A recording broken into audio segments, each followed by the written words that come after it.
Hi, this is Budo Aspect Sports TV.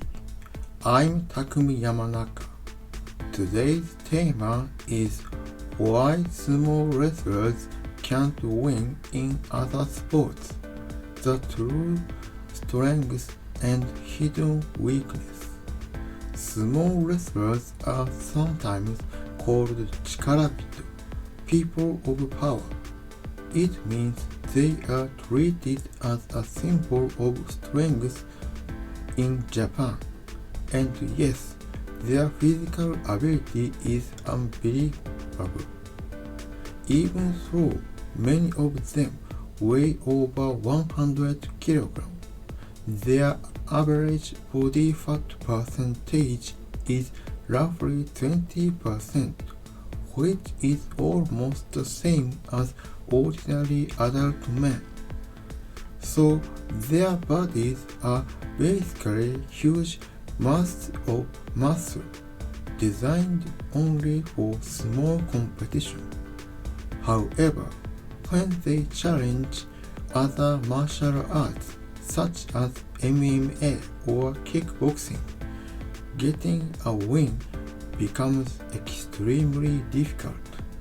The most symbolic example is former Yokozuna Akebono, who fought Bob Sapp in K1 in 2003. In this bout, Akebono lost in the first round by 3 knockdowns.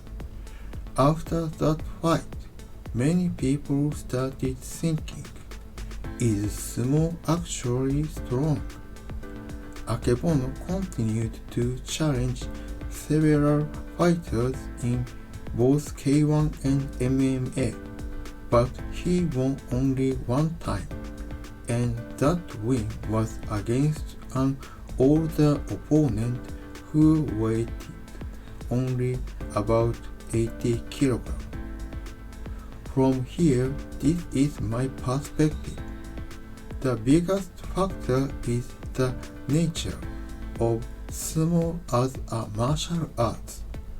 Boxing, kickboxing, and MMA aim to strike the opponent's weak point or deal effective damage to knock them out. MMA also has submission and tap out.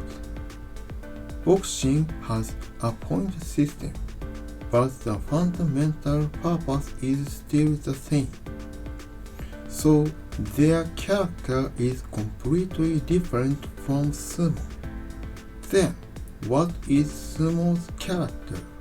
Roughly speaking, pushing the opponent out or breaking their center of gravity. As a result, sumo wrestlers go forward from the head, use their hand to push or throw, and they do not aim for weak point. They are not trained for that. Additionally, their bodies are extremely specialized for sumo. So despite sumo wrestlers having phenomenal physical strength, they can't simply win against fighters from those sports. If they move forward with their head, they expose their weak points to strike.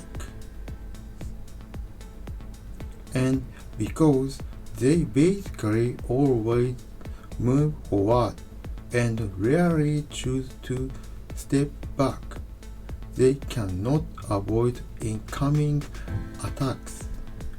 Therefore, if you challenge other martial arts, or if you compete under another sport's exclusive rules, you must adjust your strength for that environment. A good example is former MMA fighter Antonio Rodrigo Nogueira, called the Jiu-Jitsu magician. His background was Brazilian Jiu-Jitsu. His ground submission techniques were extremely complex and beautiful. Audience believed he was a genius grappler, but at the same time, he was training boxing. His level was high enough to spar with the Brazilian national champion and survive until the end. So he adjusted his fighting style for MMA, and that approach succeeded. Let's go back to sumo again. This is the most important point to understand. Sumo wrestlers are not weak. They simply need to adjust their strengths for each martial arts. This is Budo Aspect Sports TV. Thank you for watching.